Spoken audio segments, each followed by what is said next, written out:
제24장. 요아스가 왕위에 오를 때 나이가 7세라. 예루살렘에서 40년 동안 다스리니라. 그의 어머니의 이름은 시비아여 브엘세바 사람이더라. 제사장 여호야다가 세상에 사는 모든 날에 요아스가 여호와 보시기에 정직하게 행하였으며, 여호야다가 그를 두 아내에게 장가들게 하였더니 자녀를 낳았더라. 그 후에 요아스가 여호와의 전을 보수할 뜻을 두고 제사장들과 레위 사람들을 모으고 그들에게 이르되, 너희는 유다 여러 성읍에 가서 모든 이스라엘에게 해마다 너희의 하나님의 전을 수리할 돈을 거두되 그 일을 빨리 하라 하였으나 레위 사람이 빨리 하지 아니한지라. 왕이 대제사장 여호야다를 불러 이르되, 내가 어찌하여 레위 사람들을 시켜서 여호와의 종 모세와 이스라엘의 회중이 성막을 위하여 정한 세를 유다와 예루살렘에서 거두게 하지 아니하였느냐. 이는 그 악한 여인 아달랴의 아들들이 하나님의 전을 파괴하고 또 여호와의 전의 모든 성물들을 바알들을 위하여 사용하였음이었더라. 이에 왕이 말하여 한 궤를 만들어 여호와의 전 문 밖에 두게 하고, 유다와 예루살렘에 공포하여 하나님의 종 모세가 광야에서 이스라엘에게 정한 세를 여호와께 드리라 하였더니, 모든 방백들과 백성들이 기뻐하여 마치기까지 돈을 가져다가 궤에 던지니라.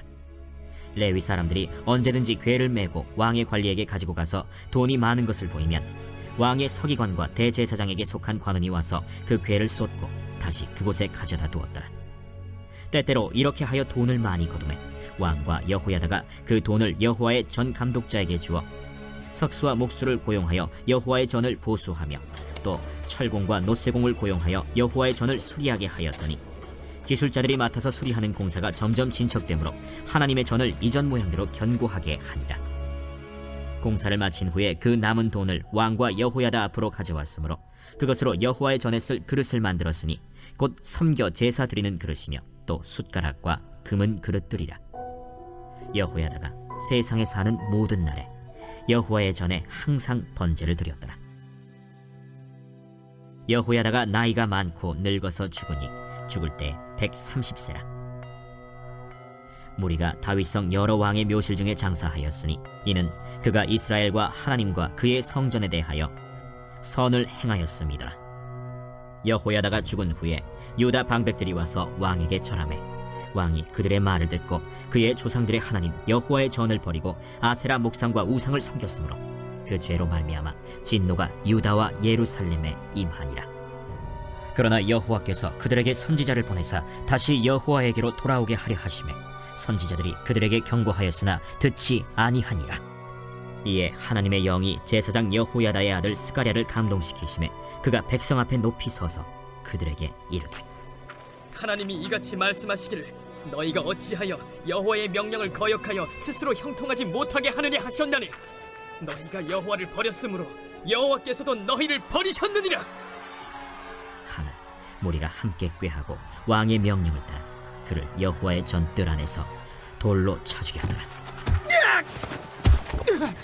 요아스 왕이 이와 같이 스가랴의 아버지 여호야다가 베푼 은혜를 기억하지 아니하고 그의 아들을 죽이니 그가 죽을 때에 이르되, 여호와는 감찰하시고 신원하여 주옵소서. 1주년 말에 아람 군대가 요아스를 치려고 올라와서 유다와 예루살렘에 이르러 백성 중에서 모든 방백들을 다 죽이고 노략한 물건을 다메섹 왕에게로 보내니라. 아람 군대가 적은 무리로 왔으나 여호와께서 심히 큰 군대를 그들의 손에 넘기셨으니 이는 유다 사람들이 그들의 조상들의 하나님 여호와를 버렸음이라. 이와 같이 아람 사람들이 요아스를 징벌하였더라.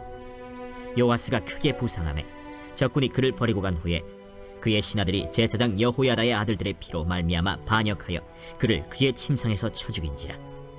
다윗성에 장사하였으나 왕들의 묘실에는 장사하지 아니하였더라. 반역한 자들은 암몬 여인 시므아세 아들 사밧과 모압 여인 시므리세 아들 여호사밧이더라. 요아스의 아들들의 사적과 요아스가 중대한 경책을 받은 것과 하나님의 전을 보수한 사적은 다 열왕기 주석에 기록되니라. 그의 아들 아마샤가 대신하여 왕이 되니라.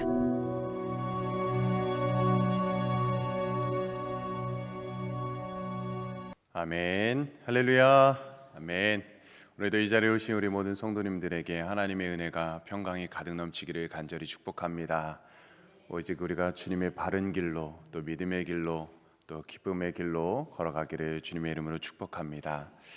오늘 말씀은 어제 24장 말씀에 이어서 17절부터 마지막까지의 말씀으로 함께 은혜를 나누고자 합니다. 어제 말씀에 보면 대제사장 여호야다가 살아있는 동안에 이 요아스 왕, 남유다의 왕이 하나님 앞에 정직히 행했습니다. 그런데 어제 말씀에서도 보았듯이 여호야다가 죽자 요아스의 행동이 180도 변하게 됩니다. 이제 그 달라진 모습이 이제 오늘 17절부터 이제 이렇게 시작되는 말씀입니다. 그래서 두 부분으로 나누었던 건데 먼저 17절, 18절 말씀을 함께 보도록 하겠습니다. 여호야다가 죽은 후에 유다 방백들이 와서 왕에게 절하매 왕이 그들의 말을 듣고 그의 조상들의 하나님 여호와의 전을 버리고 아세라 목상과 우상을 섬겼으므로 그 죄로 말미암아 진노가 유다와 예루살렘에 임하니라. 여호람과 아하시야, 아달랴로 이어지는 이 남유다의 영적 암흑기가 있었지요. 이 남유다에는 우상 숭배가 만연했습니다. 그런데 대제사장 여호야다를 통해서 종교 개혁이 일어났고 그래도 바알과 아세라를 숭배했던 자들을 많이 처단하고 산당도 많이 부쉈지만 그러나 여전히 잔재들이 남아 있었나 봅니다. 그리고 그 가운데에 그 숨기고 있었던 그 우상을 숨기던 자들이 그것을 본인이 숨긴 채 살아가고 있었던 그 방백들이, 그 백성이, 지도자들이 요아스를 찾아오게 된 내용입니다. 그들은 대제사장 여호야다가 살아있는 동안에는 숨죽이고 숨어 있었던 것이죠. 그런데 이제 여호야다가 130세가 되어서 죽게 되었잖아요. 그래서 바알과 아세라 숭배를 요아스에게 간청하는 내용입니다. 참 이해가 되지는 않지만 놀랍게도 요아스는 그들의 말을 듣고 하나님의 성전을 버리고 우상을 숭배하게 됩니다. 하나님을 정직하게 따르고 행했던 그런 요아스 왕이 어떻게 한순간에 이렇게 될 수 있을까를 보면서 참 인간의 연약함을 다시 한번 느끼게 되는 부분입니다. 지금까지 하나님 앞에서 정직행했던 요아스가 왜 근데 갑자기 우상을 숭배하게 되었을까요? 대제사장 여호야다의 죽음과 무관하지 않음을 우리가 함께 생각해 볼 수 있을 것 같습니다. 왜냐하면 요아스는 여호야다의 이 제사장의 말을 전적으로 따랐던 자였습니다. 자기 목숨을 구해준 것뿐만 아니라 어릴 때부터 부모처럼 길러주신 분이 바로 이 여호야다 제사장 가정이었습니다. 그래서 아마 그 명령이나 그런 것들을 감히 거역할 수 없었을 것입니다. 그렇지만 성인이 되어서 이제 한 나라의 어엿한 왕이 되었음에도 불구하고 여전히 여호야다의 그늘을 떨칠 수 없는 것이 아마도 이 왕이 싫지 않았을까라는 생각을 해보게 됩니다. 그래서 요아스는 여호야다가 죽자 여호야다의 가르침과 전혀 다른 행보를 보이게 되는 것이죠. 어쩌면 이는 여전히 남아있는 여호야다의 영향력에서 벗어나고 싶어서 아마 그렇지 않았을까 생각하게 됩니다. 방백들의 대부분은 여호야다를 따랐던 자들이었을 것입니다. 그래서 요아스는 자신의 독자적인 세력을 키우기 위해서 아마도 바알과 아세라를 섬기던 그 방백들의 말을 듣지 않았을까. 그래서 그들과 함께 자신의 권력을 기반으로 삼고자 했던 것이죠. 그렇지만 무엇보다 근본적인 원인은 요아스가 중심으로 하나님을 온전히 섬기지 않았다는 것이죠. 그게 문제가 되었던 것입니다. 마음의 중심이 하나님의 말씀 앞에 온전히 서 있고 분별력을 갖고 있었다면 흔들리지 않았을 텐데 그 마음의 중심이 하나님께로 온전히 향해 있지 않았었던 것이죠. 그는 지금까지 대제사장 여호야다의 시킨 대로 행했을 뿐이지 진심으로 하나님을 섬기지 않았습니다. 오늘 우리도 마찬가지입니다. 부모가 잘 믿는다고 해서 그 자녀들이 다 하나님을 잘 믿는 것은 아닐 것입니다. 그런 보장은 없지요. 목사의 자녀이든 장로님의 또 권사님의 지사님의 자녀이든 보장할 수가 없습니다. 어려서 부모의 손에 이끌려 교회당을 다녀도 일평생 하나님 안에 거한다는 보장이 없는 것이죠. 그러므로 우리 자녀들, 교회 안의 학생들이 진심으로 주님을 만날 수 있어야 합니다. 그게 참 중요한 것입니다. 주님을 인격적으로 만나는 것. 교회당에 잘 다닌다고 안심하고 내버려 두어서는 안 되는 것이죠. 우리 자녀들이 중심으로 하나님을 섬길 수 있도록 우리가 더욱더 관심을 갖고 그들을 잘 지도하고 또 그들을 위해서 우리가 더 많이 기도를 해야 되겠지요.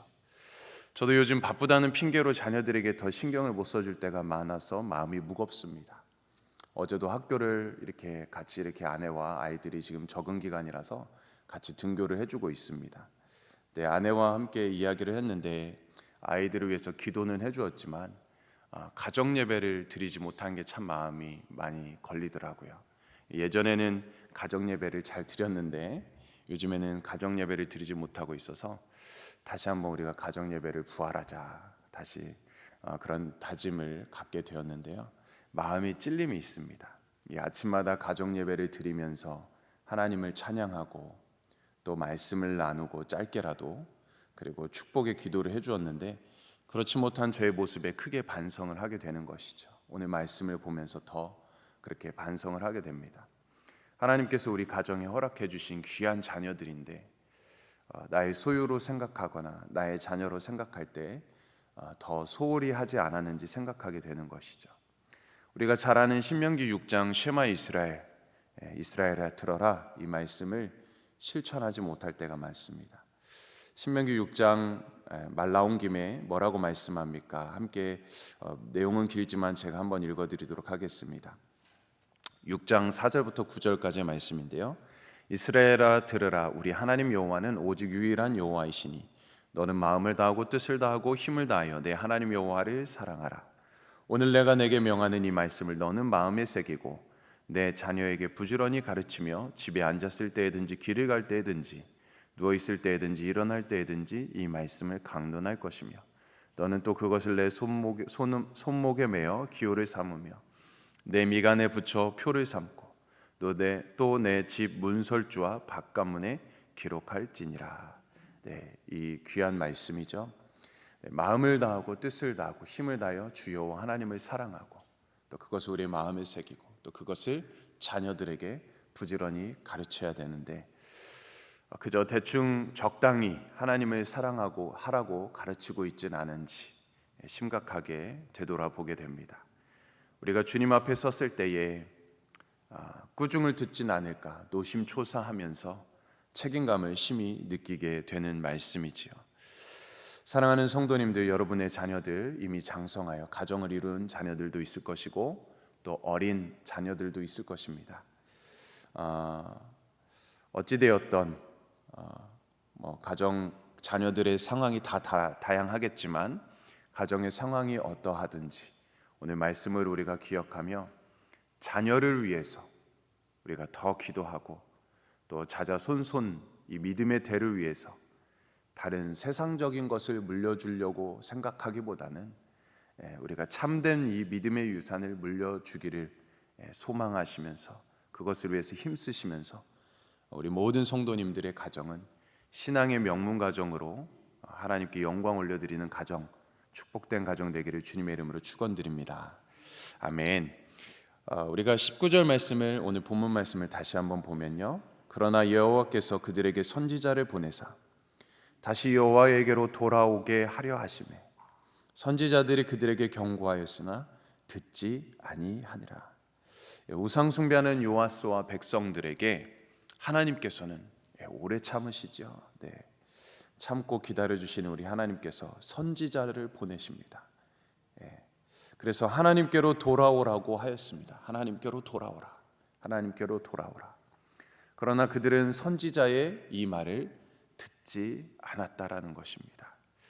참 신기하죠. 이렇게 한번 완악한 마음이 들어가면 그 마음이 쉽게 변하지 않는 것 같아요. 그러니까 마음이 굳어져 버리면 이 굳은 살이 배기면 그게 참 쉽게 무감각해지는 것처럼 이 굳어진 이 마음, 그래서 우리가 이렇게 늘 새롭게 말씀을 사모하고 또 우리의 마음을 기경하고 마음이 옥토밭이 되어서 하나님의 말씀을 잘 받아들일 수 있도록 우리가 늘 깨어있는 게 참 중요한 것 같아요. 오늘 말씀을 보니까 이들이 그렇게 범죄하였는데도 깨닫지 못합니다.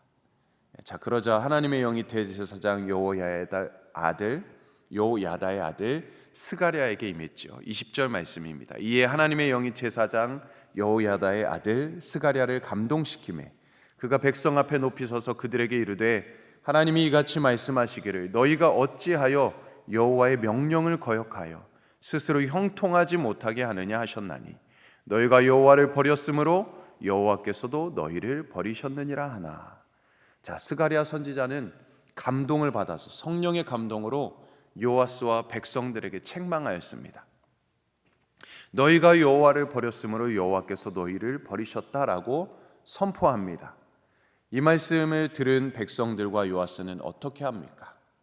주님 앞에 회개하고 돌아왔을까요? 그렇지 않습니다. 21절에 보면 여호야다의 아들 스가랴를 그만 성전뜰에서 돌로 쳐서 죽이게 됩니다. 요아스와 유다 백성들은 이처럼 타락해 버리고 말았습니다. 22절에 보면 스가랴는 죽으며 여호와는 감찰하여 주시옵소서 신원하여 주시옵소서라고 외치며 죽었습니다. 하나님께서 자신의 이 억울함을 이 죽음을 보시고 기억하여 주시고 갚아 주시길 기도하였지요. 자, 그리고 스가랴의 기도대로 요아스와 그의 일당들에게 하나님의 합당한 심판이 임하게 됩니다. 23절 말씀해 보니까요. 1주년 말에 아람 군대가 요아스를 치려고 올라와서 유다와 예루살렘에 이르러 백성 중에서 모든 방백들을 다 죽이고 노략한 물건을 다메섹 왕에게로 보내니라. 대제사장 여호야다의 아들 스가랴가 죽임을 당한 지 1년.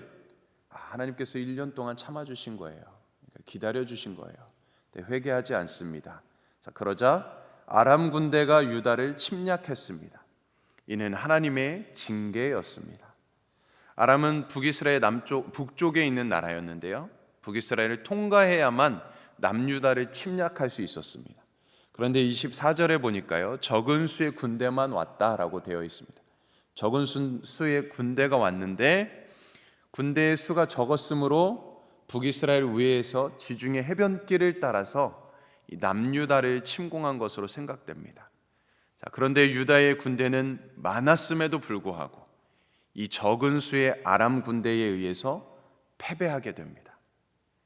무엇을 말해주는 것입니까? 하나님의 징벌임을 보여주고 있는 것이죠. 그들은 하나님을 버렸기 때문에 이런 징벌을 받게 되었습니다. 이 전쟁으로 아람 군대에 의해서 방백들은 다 죽임을 당하고 유다와 예루살렘은 노략질을 당하게 됩니다. 그리고 요아스 왕은 어떻게 되었습니까? 부상을 당했습니다. 25절 말씀, 요아스가 크게 부상하며 적군이 그를 버리고 간 후에 그의 신하들이 제사장 여호야다의 아들들의 피로 말미암아 반역하여 그를 그의 침상에서 쳐 죽인지라. 다윗성에 장사하였으나 왕들의 묘시에는 장사하지 아니하였더라. 자, 요아스는 사실 전쟁에서 참패하고 부상을 당하게 되었습니다. 그래서 사실은 아람 군대에게 왕궁의 보물들을 다 내주어서 간신히 목숨을 부지하였는데, 자, 그런데 그가 아람 군대에는 그의 목숨을 해치지 않고 그냥 가버렸어요. 근데 어떤 일이 일어났습니까? 간신히 목숨을 부지하고 침상에 누워있는 요아스를 그의 신하들이 쳐서 죽였다는 것입니다. 자, 이는 제사장 여호야다의 아들들을 죽인 복수이지요. 흥미로운 것은 26절에 보면 이 복수를 주도한 사람은 사밧과 여호사밧입니다. 이 사밧은 암몬 여인의 아들이고 여호사밧은 모압 여인의 아들입니다. 이들은 이방인이죠. 암몬과 모압, 이방인들입니다. 그런데 요아스의 신하가 된 자들이었습니다. 그런데 그 요아스가 이방인이었던 그들에게 죽임을 당했다는 것입니다. 이 이야기는 이방인에게 죽임을 당하게 된 그 죽음이 얼마나 치욕스러운 것인지를 말해주고 있는 대목이라 할 수 있겠습니다. 자, 요아스가 왕들의 묘실에 장사되지 않았다는 것도 마찬가지로 그가 죽은 후에 수치를 당했음을 말하는 것이지요. 자, 오늘 요아스의 이 왕의 행적을 통해서 우리는 두 가지 교훈을 생각할 수 있습니다. 첫 번째는 신앙은 결국 하나님과 나와의 1대1의 관계라는 것입니다. 하나님과 나와의 1대1의 관계. 우리는 결코 영적 의존증, 사람 의존증에 빠져서는 안 된다는 것입니다. 아무리 부모가 뛰어난 믿음을 가졌고 교회 목사님이 아무리 대단한 분이라고 해도 내 믿음이 온전해지는 것이 아닙니다. 우리는 하나님 앞에 직접 서야 되는 것이죠. 신앙이란 하나님 앞에 단독자로 서는 것입니다. 물론 부모님이나 목사님이나 또 다른 함께 신앙하는 성도님들이 신앙생활에 있어서 큰 도움이 되지만, 큰 도움을 받지만 하나님과 나 사이에 그 누구도 있어서는 안 됩니다. 그러면 결국 하나님을 온전히 따르지 못하고 되는 것이죠. 오늘 요아스처럼. 또한 요아스의 삶을 한마디로 요약하자면 그것은 자업자득이라고 할 수 있습니다. 오늘 스가랴가 선포한 말씀처럼 요아스가 하나님을 버렸기 때문에 하나님도 그를 버리신 것입니다. 자업자득이었습니다. 하나님은 당신을 존중히 여기는 자를 존중히 여기시고 하나님을 멸시하는 자는 하나님도 멸시하십니다. 지난번에도 얘기했던 사무엘상 2장 30절의 말씀이죠. 사랑하는 우리 성도님들, 그러므로 우리는 늘 하나님을 찾아야 합니다. 하나님은 그 누구의 하나님도 아니라 나의 하나님이신 것이죠. 그러므로 우리는 하나님을 찾아야 합니다. 선지자 호세아의 외침과 같이 하나님을 알아야 합니다. 힘써 여호와를 알아야 합니다. 진정으로 하나님을 나의 하나님이라고 고백해야 되는 것이죠. 나의 개인적인 고백이 없으면 안 되는 것입니다. 그래서 전심으로 하나님을 존중히 여기심으로 하나님께 존중히 여김을 받는 삶, 하나님을 기뻐하는 삶 살아가시는 우리 모든 성도님들 되시기를 주님의 이름으로 간절히 축원드립니다. 아멘. 우리 함께 기도하겠습니다. 하나님, 오늘 말씀을 통해서 주님의 진리를 깨닫기 원합니다. 하나님을 바르게 믿고 정직한 길로 행하다가도 한순간에 변질되고 하나님을 멀리하고 저버린 이 요아스의 모습처럼 우상 숭배를 일삼는 것이 우리 인간의 연약한 모습임을 다시 한번 기억하고 깨닫게 됩니다. 하나님을 사랑한다 입술로는 고백하고 주여 주여 주님의 이름을 수없이 불렀지만 우리의 마음의 중심에 하나님을 전적으로 모시지 않고 세상적인 것과 육신의 정욕으로 가득 찬 우리의 마음이 있지 않은지 다시 한번 돌아보게 됩니다. 우리의 삶이 하나님 보시기에 기쁨을 드리지 못하는 삶을 살고 있지 않은지 다시 한번 되돌아보게 됩니다. 주님의 긍휼로 주님의 은혜로 함께하여 주셔서 성령의 단비를 부어주시고 우리의 완악한 마음이 있다면 돌이킬 수 있도록 변화시켜 주시옵소서. 우리의 굳어버린 마음이 있다면 기경하여 주시옵소서. 옥토의 마음밭이 되게 하여 주시옵소서. 오늘도 성령으로 우리를 새롭게 하여 주시옵소서. 오직 마음과 뜻과 힘을 다하여 하나님을 사랑하고 우리에게 허락하신 귀한 자녀들에게 믿음의 본이 되게 하시고 믿음의 명문 가정으로 나아가게 하여 주시옵소서. 오늘 하루도 다른 사람이 믿는 하나님이 아닌 하나님과 나 사이에 온전한 믿음으로 주님을 존중히 여기고 주님을 힘써 알아가고 주님의 길을 끝까지 순종하며 따르게 하여 주시옵소서. 감사드립니다. 모든 말씀 예수님의 이름으로 기도드립니다. 아멘. 우리 오늘은 미주 성결교단과 지원 교회를 위해서 기도합니다. 우리 미주 성결교단 또 우리 202개의 우리 미주 성결교단의 교회를 위해서 기도해 주시고 또 우리 성결신학교를 위해서 기도해 주시고 뉴멕시코의 우리 이덕재 선교사님을 위해서 기도해 주시길 원합니다. 또한 우리 교회를 위해서 기도할 때 우리 담임 목사님 청빙을 위해서 또 내일 있을 주일 예배와 또 말씀을 선포하시는 우리 박윤식 목사님 또 순서를 맡은 모든 분들에게 또 성령의 기름을 부어주시고 성령의 능력으로 함께해 주시도록 우리 예배 가운데 모든 성도님들이 모이게 힘쓰는 자 되게 하여 주시고 함께 하나님의 영광 올려드리는 주일 될 수 있도록 우리 함께 합심으로 이 시간 주님의 이름 세 번 외치며 간절히 기도하겠습니다. 주여